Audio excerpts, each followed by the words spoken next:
Assalamualaikum warahmatullahi wabarakatuh.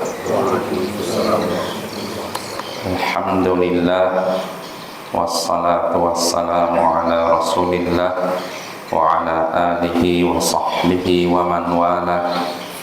Amma ba'd. Ayyuhal ikhwah a'azzani wa a'azzakumullah. Kita lanjutkan pembacaan Al-Adabul Mufrad. Berkata Imam Al-Bukhari rahimahullah, babul maskanul wasi', bab tempat tinggal yang luas, rumah yang luas. Haddatsana Abu Nu'aim wa Qabisah qala haddatsana Sufyan an Habib ibn Abi Thabit an Humail an Nafi' ibn Abdul Harith عن النبي صلى الله عليه وسلم قال من سعادة المرء المسكن الواسع والجار الصالح والمركب الهني. Telah menceritakan pada kami Abu Nu'aim dan Qabisah, keduanya berkata telah menceritakan kepada kami Sufyan dari Habib bin Abi Thabit, dari Humail, dari Nafi' bin Abdul Harith, dari Nabi sallallahu alaihi wasallam. Beliau bersabda, termasuk kebahagiaan seseorang yakni tempat tinggal yang luas, tetangga yang baik, dan kendaraan yang nyaman. Nah, ini hadisnya ya ikhwah dari Nafi' bin Abdul Harith. Di sini Nabi sallallahu alaihi wasallam menyatakan di antara kebahagiaan seseorang, artinya di antara faktor yang bisa menyebabkan seorang bahagia, Nabi menyebutkan ada 3 di sini. Tentunya ini dalam masalah dunia ya. Tapi walaupun ini masalah dunia, ini bisa membantu seorang untuk menaati Allah. Apa saja 3 faktor yang menyebabkan seorang hamba bahagia? Pertama, tempat tinggal yang luas, rumah yang luas, sehingga mencukupi penghuninya, membuat lega, nyaman, dan tentram.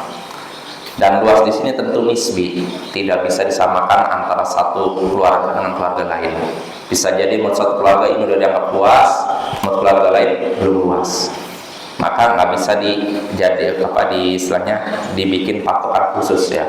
Ini dikembalikan kepada kebiasaan masing-masing keluarga. Kalau misalkan dalam suatu keluarga rumahnya udah terasa luas, nah inilah masuk dalam hadis ini. Ini yang pertama, Nabi menyebutkan faktor kebahagiaan seorang insan di dunia. Pertama, rumah tinggal yang luas. Kedua, tetangga yang soleh. Tetangga yang soleh, tetangga yang baik, yang mengingatkan kita untuk bertakwa kepada Allah, melarang kita dari maksiat dan dosa, dan tidak menyakiti kita, melanggar hak kita.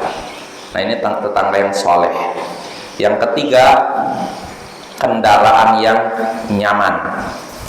Kendaraan yang nyaman sini maksudnya kata para ulama, kendaraan yang enak dinaiki, ditunggangi, bisa mengantarkan kita ke tujuan dengan cepat, tidak lambat, dan tidak merepotkan kita. Dan zaman sekarang yang seperti ini sudah terpenuhi, ya tidak? Kita menempuh perjalanan dari sini ke Padang tidak begitu menghabiskan energi, tidak menghabiskan banyak waktu, terasa cepat, ringan. Nah, ini termasuk nikmat Allah yang kita syukuri. Coba kalau zaman dulu mau pergi harus pakai unta. Kalau unta sih nggak ada, pakai apa ya? Kuda kalau sini kan. Bahkan ada orang yang nggak punya apa-apa, cuma jalan kaki berjam-jam lamanya.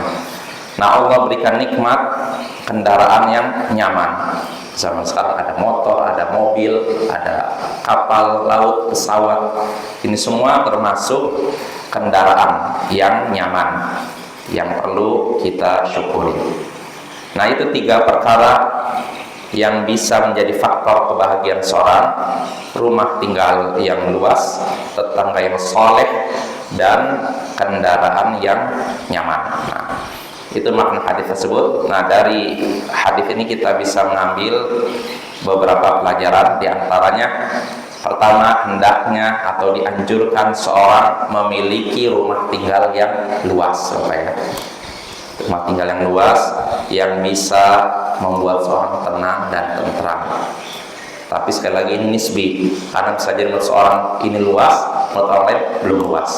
Maka dikembalikan kepada kebiasaan atau perasaan masing-masing. Lalu kedua, dianjurkan untuk mencari tetangga yang soleh, tetangga yang baik, karena tetangga yang baik akan membuat kita bahagia. Dan inilah yang faktor inilah yang sangat diperhatikan oleh para salafus soleh. Para salafus soleh, pendahulu kita yang soleh, sebelum pindah rumah, pindah tempat tinggal, yang mereka cari bukan dekat pasar atau tidak, terus airnya ada atau tidak, tapi yang mereka perhatikan siapa calon tetangga kita, tetangganya baik atau tidak. Kalau baik, tinggal situ. Kalau ternyata orang yang akan menjadi tetangga ini terkenal buruk, mereka tidak jadi tinggal di situ. Nah ini Bapak ya, carilah tetangga yang soleh. Lalu yang ketiga, anjuran untuk mencari kendaraan yang nyaman, yang memudahkan kita sampai tujuan, memudahkan kita atau menyingkat waktu perjalanan kita, sehingga waktu kita bisa digunakan untuk perkara lain yang lebih bermanfaat.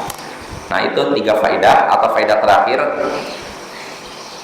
Kenyamanan di dunia bisa membantu seorang hamba untuk menaati Allah. Kenyamanan di dunia bisa membantu seorang untuk menaati Allah. Contohnya dalam hadis ini Nabi menyebutkan 3 faktor kebahagiaan dalam masalah dunia. Pertama, tempat tinggal yang luas, tetangga yang soleh yang baik, kendaraan yang nyaman. Ini semua dunia bukan? Dunia kan, tapi 3 faktor ini bisa membantu kita untuk menaati Allah. Makanya dianjurkan kita mencari 3 faktor tersebut. Wa sallallahu ala nabiyyina Muhammadin wa ala alihi wa sahbihi ajma'in. Wa akhiru da'wana anil hamdulillahi rabbil alamin. Assalamualaikum warahmatullahi wabarakatuh.